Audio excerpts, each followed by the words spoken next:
Hi guys, welcome and welcome back to another vlog. बहुत दिनों बाद व्लॉग बना रही हूँ।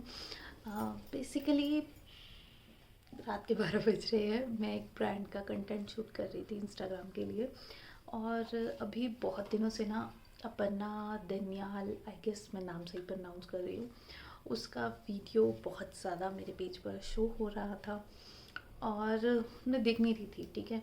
लेकिन स्टिल क्योंकि मैं बहुत ज़्यादा देखती नहीं, वो बच्ची है, आई गेस वो मुझसे उम्र में कुछ अराउंड 10 से 12 साल छोटी है।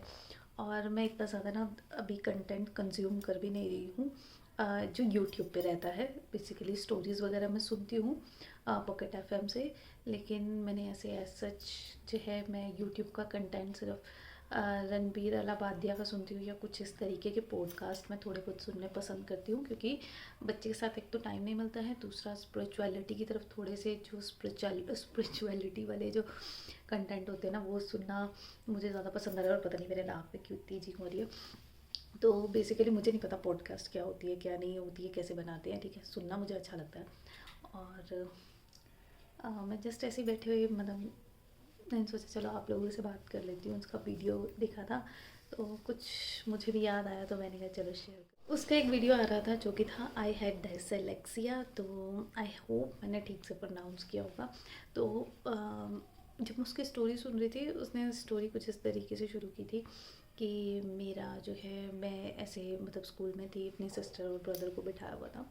तो मुझे ना बहुत रिलेटेबल सी लगी वो स्टोरी। बेसिकली मैं मतलब जब मैं छोटी थी ना, चलो मैं अपनी स्टोरी से आपको बताती हूँ। अगर आपने उसका वीडियो नहीं देखा तो जाके डिस्क्रिप्शन बॉक्स में लिंक डाल दूँगी, आप चेकआउट करना, ठीक है। मैं अराउंड मैं अपने अर्ली 30s में हूँ, ठीक है। और एक बच्चे की माँ भी हूँ। तो उसमें क्या था कि ठीक है, मैंने तारे ज़मीं पर नहीं देखी है, ठीक है ना, मुझे उसके बारे में कुछ इतना ज़्यादा आइडिया है, ठीक है, उसके बारे में मैंने सुना है। तो जब मैं छोटी थी ना, मुझे ना बिल्कुल वर्ड्स को जोड़ना, मेरी रीडिंग पावर बहुत ही गंदी थी। अगर मैं बात करूँ इन माई टीनेज, मतलब टीनेज से भी छोटे की, जब आप होते हो class third fourth fifth six से, मैंने ये स्टोरी आप लोगों के साथ पहले भी शुरू किया था कि ऐसा नहीं है कि मैं पढ़ती नहीं थी, मैं पढ़ती थी लेकिन मुझे याद नहीं होता था। तो मुझे उस टाइम पे समझ में नहीं आता था, और टीचर्स बहुत बुरे तरीके से मारते भी थे उस टाइम पे, थप्पड़ भी पड़ते थे, डंडे भी पड़ते थे, हाथों पर स्केल भी पड़ते थे। मैथ में मैं बहुत पुअर थी टिल 10th क्लास तक, मतलब 10th नहीं, 7th 8th तक। 8th के बाद मुझे मेरा मैथ्स टीचर बहुत अच्छी मिली थी, मतलब वो आंटी है, हमारे घर के पास रहती हैं, अभी भी हैं। वो मैथ्स बहुत अच्छे से कराती थी, तो मैं मैथ्स में काफ़ी इम्प्रूव हो गई थी, मतलब एवरेज स्टूडेंट हो गई थी। जहाँ मैं पास भी नहीं होती थी वहाँ मैं एवरेज स्टूडेंट बन चुकी थी। और लेकिन जो पढ़ाई होती थी, जैसे इंग्लिश और हिंदी का जो वर्ड प्रोनाउंसिएशन मेरा ठीक था। लेकिन मेरा क्या प्रॉब्लम होता था कि मेरे लिप्स इतने प्लम्पी क्यों लग रहे हैं, लिप मास्क की वजह से। तो छोड़ो। तो उसमें क्या था कि मेरा बार बार ध्यान ही वहीं पे जा रहा है, पता नहीं क्या हो गया।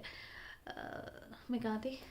हाँ, कि मैं जब छोटी क्लास में थी, मतलब थर्ड फोर्थ में थी, तो जब मैं रीडिंग की बारी आती थी ना, हम फ्रेंड्स वगैरह रेस करते थे कि चलो हम रीड करते हैं हिंदी और इंग्लिश में, और जो फास्ट करेगा उस वो विनर होगा, ठीक है।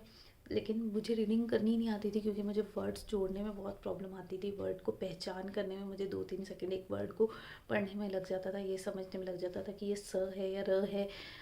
और हिंदी की बात कर रही हूँ। और इंग्लिश में तो मतलब मुझे अगेन वही वर्ड्स को पकड़ने में बहुत प्रॉब्लम आता था।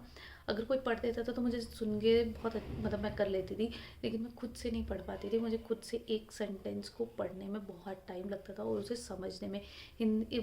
जब मैं ट्यूशन मेरी मम्मी पढ़ाती थी तो मेरे मार्क्स बहुत अच्छे आते थे, तो मम्मी ने इस चक्कर में ट्यूशन रख दिया था, क्योंकि हम 3 भाई बहन थे।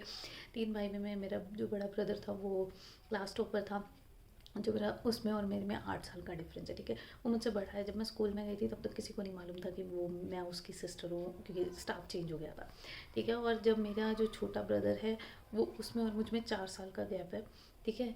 तो जब तक मैं बड़ी हुई तो 7th 8th तक, तब तक लोगों को ये लगता था कि ठीक है होगा कोई ब्रदर। लेकिन जब सेम टीचर्स आए तो वो ये देख के हैरान होते थे कि तुम असीम की सिस्टर हो, तुम अंकुश की सिस्टर हो। अंकुश के तब तक मैं सीनियर विंग में चली गई थी, तो सीनियर विंग में मेरे ब्रदर को सब जानते थे। तो एक दो बार मेरा ब्रदर मुझे लेने आया तो टीचर्स जानती है उसको, तो बोलती वो तो इतना इंटेलिजेंट था, तुम्हारा दिमाग क्यों नहीं चलता, तुम्हारा छोटा भाई भी इतना इंटेलिजेंट है, तुम्हारा दिमाग क्यों नहीं चलता।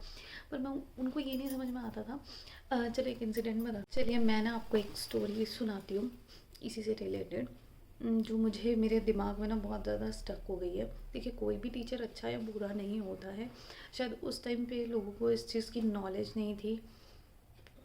जब भी मैं ये चीज़ बहुत सोचती हूँ ना, तो मुझे बहुत ह्यूमिलेशन सा फील होता है। मैं कभी किसी के साथ ये चीज़ें शेयर नहीं कर पाई, क्योंकि मुझे लगता था कोई मुझे समझेगा नहीं। लेकिन अभी उसकी स्टोरी सुनी ना, मैं फ्लैशबैक में चली गई। हमारी इंग्लिश की टीचर थी, बहुत स्ट्रिक्ट थी, ठीक है, बहुत ही ज़्यादा। उसको ये लगता था मैं पढ़ती नहीं हूँ, मुझे स्पेलिंग याद नहीं करती हूँ, मुझे स्पेलिंग लर्न करने में बहुत प्रॉब्लम आती थी। और ये बात सिक्स्थ की है आई गेस। और मेरा इस वजह से कोई फ्रेंड नहीं बनता था, क्योंकि उनको ये लगता था कि मैं पढ़ाई में बहुत वीक हूँ। जहाँ क्लास में 40 बच्चे थे, गर्ल्स हमारे में सेक्शन अलग डिफरेंट हो जाते, तो बॉयज़ सेक्शन अलग और गर्ल्स सेक्शन अलग। तो गर्ल्स सेक्शन में अराउंड 30-35 गर्ल्स थी, जिसमें से मैं, अगर क्लास में एग्ज़ाम होते थे तो मैं क्लास में से 8th या 9th, पीछे से 8th या 9th रैंक पे आती थी।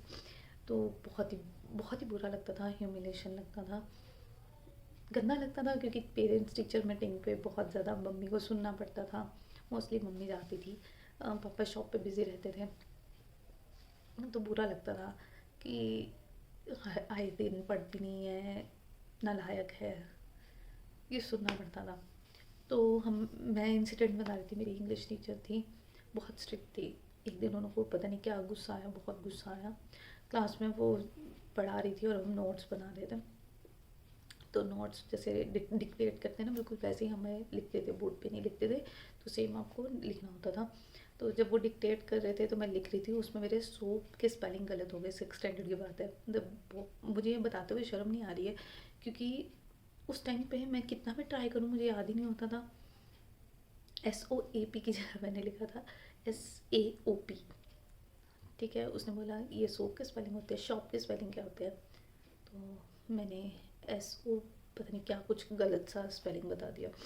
तो उसने खींच के, मैम ने मुझे खींच के 3 थप्पड़ लगाए थे, और वो उंगलियां मेरे फेस के ऊपर लिटरली छप गई थी। जब मैं घर गई उस टाइम पे, जब मम्मी भी यही बोलती थी कि तू पढ़ती नहीं है इसलिए देखो मार पड़ी है।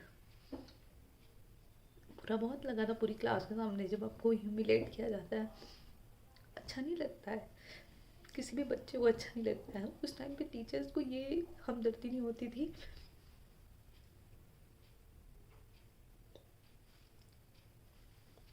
ये अलग से बुला के पूछें कि प्रॉब्लम कहाँ पे आ रही है, या पढ़ाएं, नहीं पढ़ाते थे तो बुरा लगता था। लेकिन जब मेरी मम्मी पढ़ाती थी मुझे सब याद होता था, वो मुझे एक एक लाइन बोल के पढ़ाती थी। मुझे साइंस में बहुत प्रॉब्लम आती थी, मुझे हिंदी में भी प्रॉब्लम आती थी, मुझे इंग्लिश में भी प्रॉब्लम आती थी। मेरी मम्मी को भी बहुत ज़्यादा इंग्लिश नहीं आती है, वो हिंदी, संस्कृत, ये सब चीज़ें मुझे बहुत अच्छे से करा देती थी। मैथ्स में भी मम्मी इतना ज़्यादा अच्छी नहीं थी, तो लकीली काफ़ी सारी ट्यूशन्स चेंज करने के बाद मुझे मैथ्स की टीचर, क्योंकि 7th 8th के बाद क्या होता है अलजेब्रा शुरू हो जाता है, वो हर कोई नहीं पढ़ा पाता, तो हमारे साथ में आंटी रहती थी, तो उन्होंने मुझे अलग से ट्यूशन्स देना शुरू किया था, अलग से पढ़ाती थी मैथ्स के लिए। और उस टाइम पे कोई फीस भी ज़्यादा नहीं होती थी, महीने की सिर्फ 100 रुपया लेती थी वो मैथ्स का। और मैं ये बात कर रही हूँ कुछ अराउंड 97-98 की, ठीक है, क्योंकि 2004 में, नहीं 2000 की बात है ये, क्योंकि 2004 में मेरी 10th हो गई थी, ये 2000 की बात है, 2001-2002 में। तो मैथ्स उन्होंने मुझे पढ़ाना शुरू किया, तो धीरे धीरे मेरा मैथ्स इम्प्रूव होना शुरू हुआ। मेरे मैथ्स के टीचर काफ़ी खुश होते थे, पर इंग्लिश वगैरह में मुझे फिर भी प्रॉब्लम आती थी। टीचर्स बहुत सारे चेंज किए, लेकिन कोई ऐसे पढ़ाता नहीं था। तो एंड में मेरी मम्मी ने क्या किया, इंग्लिश मेरी मम्मी की टाइट है, तो उन्होंने मेरा SS जो है वो हिंदी में करवा दिया, क्योंकि कुछ शिक्षक इलेक्टिव बच्चों के लिए सिर्फ हिंदी में होता था सब्जेक्ट कि हिंदी में करो, हिंदी में करो। तो हिंदी में करके मेरी मम्मी मुझे अच्छे से पढ़ाती थी, तो मेरे को हिंदी में लर्न होना शुरू हो गया। और ऐसा नहीं है कि मेरी इंग्लिश के स्पेलिंग वीक थे तो हिंदी के नहीं थे, हिंदी के भी। पर मेरी हिंदी टीचर बहुत ही अच्छी थी, तो वो इतना कुछ कहती नहीं थी, बहुत ही अच्छी, बहुत ही प्यार से समझाती थी, करती थी, बोलती थी कि नहीं अच्छे मार्क्स लेके आओ। पर हिंदी में मेरे एवरेज मार्क्स आ ही जाते थे। तो मैं बस इतना कहना चाहती हूँ कि शायद अभी उसकी अपर्णा की वीडियो देख के ना मुझे बहुत रिलेट करती थी, क्योंकि मेरा भाई, बड़ा भाई भी मुझे बहुत ज़्यादा पढ़ाता था, मेरी मम्मी भी पढ़ाती थी, पापा को जितना टाइम होता था पापा भी देते थे। पर धीरे धीरे ना बुरा लगना शुरू हो गया। फिर 10th के बाद मेरे इम्प्रूव होनी शुरू हो गई। ऐसा नहीं था मैं पढ़ती नहीं थी, लेकिन अभी उसकी वीडियो देख के मुझे लगा कि शायद मुझे भी ये प्रॉब्लम हो सकती है उस टाइम पे, क्योंकि मैं बहुत ज़्यादा रिलेट कर पा रही थी उसकी बातों से कि किस तरीके से टीचर जो है उसे भी डांटते थे, मुझे भी डांटते थे, कैसे उसको पढ़ने में प्रॉब्लम होती थी। ऐसा नहीं है कि मुझे अभी स्पेलिंग लर्न करने में प्रॉब्लम नहीं होती, मुझे अभी भी है। मैं अभी भी जो OTP के 6 डिजिट होते हैं मैं भूल जाती हूँ, मुझे बारी बारी देखना पड़ता है।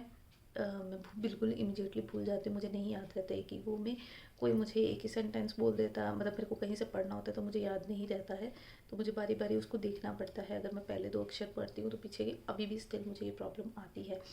तो ऐसा नहीं है कि ये प्रॉब्लम चली जाती है, लेकिन हाँ ये रहती है।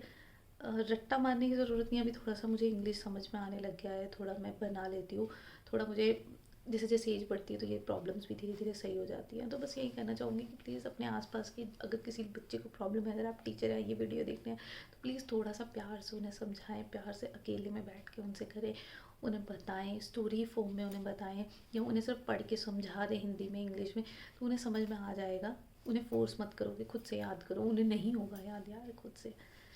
बस यही था, थोड़ा सा उसको देख के मुझे याद आ गया तो इसलिए सोचा।